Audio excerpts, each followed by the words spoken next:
ಪತ್ನಿಯ ನಡತೆ ಬಗ್ಗೆ ಸಂಶಯ ವ್ಯಕ್ತಪಡಿಸಿ ಅವಮಾನ ಮಾಡುವ ಉದ್ದೇಶದಿಂದ ಪತಿಯೇ ಪತ್ನಿಯ ತಲೆ ಬೋಳಿಸಿದ ವಿಚಿತ್ರ ಘಟನೆ ಬಾಗಲಕೋಟೆಯಲ್ಲಿ ನಡೆದಿದೆ.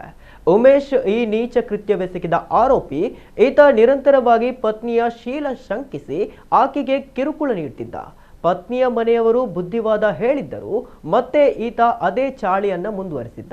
ಹೆಂಡತಿಗೆ ಅಕ್ರಮ ಸಂಬಂಧವಿದೆ ಎಂದು ಶಂಕಿಸಿ ಆಕೆಯ ತಲೆ ಬೋಳಿಸಿ ಮನೆಯಲ್ಲಿ ಕೂಡಿ ಹಾಕಿದ್ದ. ಇದೀಗ ಆರೋಪಿಯನ್ನ ಬಂಧಿಸಲಾಗಿದೆ.